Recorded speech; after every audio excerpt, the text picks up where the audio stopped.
Of course, as we speak about Mazi Nnamdi Kanu, I think it's also important to talk about Simon Ekpa, who has become a big conversation in the past few weeks, or would I say months.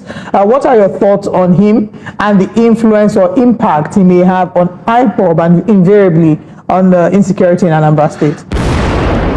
The current governor, Governor Soludo, has consistently urged businesses to remain open on Mondays, yet residents fail to comply with this, the governor's directive. Instead, they sit at home. What does this say about the state's ability to enforce its authority and provide security?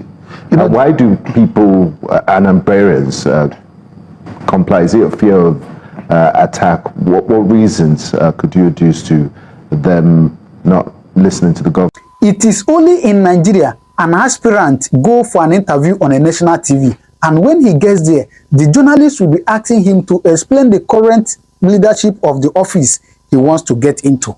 It is only in Nigeria. Now look at this man. He said his name is Onyekama, right? Yes. He is the governorship aspirant under APC for the governorship election that we hold in Anambra State come November 8 this year. So this is the second time he's going on an on a national TV to discuss about this whole thing. The last time he went to Arise TV, I saw that news, and of course I brought it here. He said when they asked him about sit at home and you know, how he's going to tackle sit at home, he said if he tried to make peace and peace is not coming forth, that he's going to use force. And now again they asked him another one.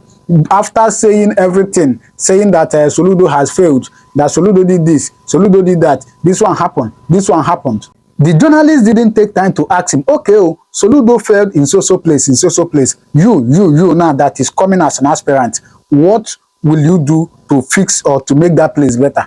No, they only allowed him to talk about Soludo, how he failed, this one, this one, this one, this one. Anyways, let me just allow you to watch this. Watch this video and hear what he said, because I tell you, you see this governorship election coming, November 8 this year, APC. Anyway, make we just the watch. Please just take time to watch what he said. You assess Governor Soludo's first term in office. Is there much to be desired, especially when it comes to the issue of security? Okay, first of all, you know, the Southeast has been having issues of insecurity. But what I always say, insecurity is there, but the will, the political will, the personal will, understanding that problem of insecurity can cripple an entire community, can cripple an entire state or entire region when it's not properly addressed. So when you get to the issue of assessing Governor, His Excellency Governor Chukwuma Soludo of APC performance in his just 1 year that will be, his 4 years in office that will be concluded next year, March, is nothing to write home about. Because let me take, for example, from last year, there was a report which was published that Anambra was ranking #1 on the ransom that was paid to kidnappers. Imagine we are a state that was at time adjudged to be the safest by a former Inspector General of Police, has now fallen to the part that the state is now taking lead, #1. And to show you that the approach adopted by His Excellency, the Governor of Anambra State, is not encouraging. Because when you talk of insecurity, you talk of people's life, you talk of ransom paid, and there are things that you cannot change. When someone is kidnapped and he pays ransom, that person gets bitter. Some of these people does not get released, they get killed. So it is already a zero performance from the time he took over in 2021 to December last year. Is this a mindset that is expressed by the larger population in Anambra State, or is that just your opinion? No, you see, it is not my opinion. It is a general. I went on an inspection. When I came inside the flight, I met someone who we got talking. He said, I am coming back, but unfortunately, I will not get to Anambra. The person didn't know I was from Anambra. I said, why? He said, because he doesn't want to pay ransom. You can go to the streets of Anambra and find out. You know, insecurity cannot be politicized. The truth remains, when a place is not secure, it's not secured. It's a general problem which has taken lives. And no matter what you do, even if tomorrow you curb the insecurity, you can't replace the lives that were lost. These are people breadwinners, these are people husbands, these are people wives, these are people families. You have rendered them, the permanent sorrow lives in their heart. So it has nothing to do with me to say this is just my opinion. It is the general opinion of Annambrarians. People who want to tell themselves the truth. Even people that is inside this government, nobody is spared, because a kidnapper does not know whether you are APC or you are APCA or you are PDP. Once he hits a target, he will kidnap anybody he sees on the street. Quite frankly, it's been very concerning to see the rate at which kidnappings and killings have happened in southeastern Nigeria. Growing up, that wasn't the norm. We didn't see a lot of that. We all thought about that. Even when insecurity became a bigger conversation in Nigeria, we also saw it as something that happened more in the north. But we've seen a lot of that happening in the southeastern part of Nigeria. Let's talk about some of the factors that some have argued may have led Anambra State to where it is. One of which would be the continuous detention of Mazi Nnamdi Kanu. There are those who say that him being let out will have an impact on solving the insecurity crisis in Anambra State. Do you agree with that? Yes, I think I do. You see, I've always said it, that whatever that is going to bring peace, when you talk of peace, there are prices to pay for peace. Whatever that is going to bring peace in the southeast, if releasing Mazi Nnamdi Kanu, it's going to bring peace, why not release him? But is there a guarantee that if it's released, there will be peace? I cannot say, I don't know, but what I'm saying is from things I've heard around, and maybe so many people that has commented, I think as a leader, because remove it or not, he is in control of a large number of followers. He has a large number of followers. So I think his voice being released might add one or two. This is my own personal opinion. I don't have powers to release him. But if you ask me, I would say, why not release him? And then the conversation, of course, as we speak about Mazi Nnamdi Kanu, I think it's also important to talk about Simon Ekpa, who has become a big conversation in the past few weeks, or would I say months. What are your thoughts on him and the influence or impact he may have on IPOB and invariably on the insecurity in Anambra State? I might not be able to give a full detail because, number one, the person you mentioned, Simon, does not live in Nigeria. Yeah. So it is still what you read on social media that I may rely on. And again, I've not been able, it's only the Commissioner of Police or maybe governors in the Southeast might be able to know the people behind all these things. And whatever way that we can achieve peace, as I said, he's not living in Nigeria, so he's living outside Nigeria. He's not in Nigeria at the moment. So there are little to more to what I can be able to contribute to someone off the shores of this country. Because whatever happening is happening here. It's until the person gets here and he has explanations to make on one thing or the other, we can be able to know. You understand what I mean? Now let's talk about the sit-at-home issue. I mean, Monday is the first day of the week, and if you can quantify the economic loss from the sit-at-home order, from the years it's been running, it will go into billions. The current governor, Governor Soludo, has consistently urged businesses to remain open on Mondays, yet residents fail to comply with this. Fail to comply with the governor's directive. Instead, they sit at home. What does this say about the state's ability to enforce its authority and provide security?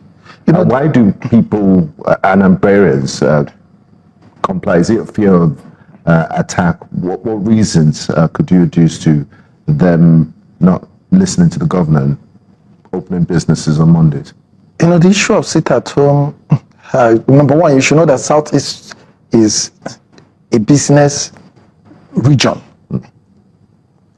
In the morning, someone goes to open his or her shop to trade, and he expects people to come and buy.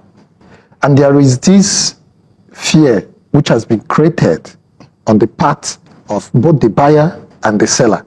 And this is where the government would have stepped up in its ways Because when you take over a state as a chief security officer of that state, your action and inaction matters when you speak to people. I expected the governor to have come further to find ways, even if it means dialogue, even if it means the governor to set an example on Monday morning for him not to be in Oka, to show by example. Because you see, these things are very simple. When you want to lead somebody, you lead by example. You don't tell people, you say you don't issue orders. When the person knows his life is at risk, his or life is at risk. You don't tell the person, go and open your shop, blah, blah, blah, blah, blah. I've given the order, I am going to any shop, any market that is not opened, I will confiscate it, do this, do that. They will sit down and tell you to go and take the market now. Because they are not seeing... They're not seeing government action. That's what is called action plan. And they see that this governor is matching his words, not just by saying, they need to see little things before they will not say, oh, I think the governor is going to the right direction. So if you were governor, what would you do differently? You see, part of it is that what I will not disclose here. But trust me, part of my plan is to end sit at home. Dialogue is still a key. There are all forms of it. You dialogue with the people. By then, you have to find out who these enforcers are. You dialogue with them. Build the morale to the market people, the market leaders. They need to see you, the plan you have.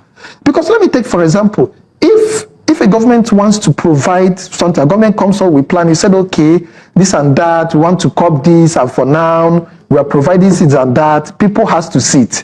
If you make a budget in government and say you are doing XYZ road and you are budgeted 400 billion for it, and the citizen wakes up and they didn't see the road, and 1 year goes, don't you know they will call your government a scam?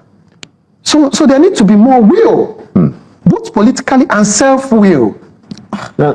I mean, I'm sorry. I'm thinking as a business person in Anambra State, right? I'm putting myself in the position of an average business person. Beyond seeing the governor, not complying with the sit-at-home order in order to exemplify it, I want to feel safe enough. I don't want to endanger my life, endanger my business. So it will be beyond the rhetorics for me. It would be being able to know that even if I go to business, I'm certain that my business is protected, that nobody is going to come and hurt me. Do we have all that modality, all those modalities in place to ensure that when business owners do not comply with the sit-at-home order and they show up, they will not be killed, their businesses will not be burnt? Do we have enough security architecture in Anambra State to ensure that these people will feel safe enough? Because I believe beyond the rhetoric. Yeah, beyond the rhetoric, they want to feel safe to be able to go to. I'm sure that a number of these people are not comfortable with the sit-at-home order, but they're trying to protect their lives and protect their businesses. Yes, that's what I said. It still boils down to the chief executive of the state, being Governor Soludo, who has not shown the political will. No, I'm bringing this up because you said you're going to have dialogue. Yes. So I don't know how much people don't want to hear talk. As a citizen, I wouldn't want to hear talk. That's why I said I have plans to end sit at home. You see, part of the plans I have is what I will soon let the Anambradians know when campaign starts proper. Because you see, it boils down to the market we have in Anambra. I don't even think if you count it, if it's up to 20. So you see, those places can be secured every Monday. You already know where these targets are. So you channel your attention and the energy of the state. Because see, let me tell you, those markets that are closed, the state loses revenue. So what should be on your mind is, how much will I use to make this market to open? And how much am I losing if this market closes? If you check it and the amount you're going to lose if this market closes is more than the money you will spend as the chief executive of the state to make sure that this market open. Why not go ahead and open the market? Because the economy of the state is dropping day by day. Now, you plan to run for office, for the highest office in Anambra State, and you've gone around, you said you've gone to do your investigations. To what extent do you think IPOB enjoys sympathy amongst Anambrans? And recently, the Court of Appeal just upheld the proscription of IPOB as a terrorist group. What implications will that have for the operations of the group? Certainly, as I said, I might not be able to say all it might have to the group because I don't have the master plan of the group. And you don't speak for them. And I don't speak for the group. So, but public sentiments among Anambarians, first and foremost, are they tired of sitting at home? They are. No, but do you know what Monday is? Monday, if I want to classify it in a layman's language, is the next day to make money after spending the one you have made the weekend. The weekend you went to enjoy yourself in the weekend. Imagine when you enjoy yourself in the weekend and on Monday you are still having another holiday. So you see, this, in some places, not all the southeast. In Enugu, for example, markets are open. Go and confirm. Ebonyi, for example, markets are open. So it's just in Anambra State. Anambra has the most of the highest where markets are closed. Go to Enugu, take your time. You have correspondence, send them to Enugu. You see markets open, people trading.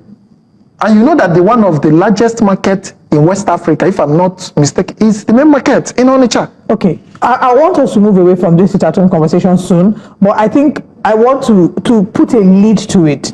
You've said that if you were the governor, you would ensure that you have dialogue with all the people who are the enforcers of the sit-at-home order. Then you spoke to security when I asked you, and you said, you know, checking the numbers to see if it will cost you more or cost you less to secure these markets. So I believe that's, you know, that's what part of the plans that you would have. I don't know if you're willing to share other plans, and I know you say that you would let these plans out when you officially announce campaign season, but you're an Anambarian, and if Anambra people watch and see these and see that, okay, these are some of the plans that this man has for us. Because it's just like with Nigeria, every person coming, they've made promises. Leaders keep making promises, but they fall short of these promises. How many people have promised to stabilize power? We keep seeing all these promises and it just feels like mere talk. So if an Anambra person watching this wants to be able to say, can I give my vote to this person? Can I trust this person? So maybe share with us, you know, some of the things you feel like should be done. And it doesn't, and the way that I see it, it doesn't matter even if it's not something that happens then. Wouldn't it favor you if the sit-at-home order ends before you get into office? So you don't have to deal with that problem. You see, as I said, lovely, I want to share it. But you know, the present government in power, being government of Governor Chukwuma Soludo, it feels that they know it all and they don't accept me. They don't accept mistakes. Yes, because I could remember when issues of kidnapping was happening last year, there was a statement I saw online, on Instagram, that because what is going on in Anambra is because there are billionaires where they will get money. You see, that is a very, very terrible statement to come from a chief executive officer of a state. So you're not trying to tell, because I'm taking this to somewhere, so you're not trying to let us know that crime can continue because rich people exist. All right, what do you think? What do you think? Drop your comment on the comment section and do not forget to subscribe to this channel, right? Thank you and God bless you.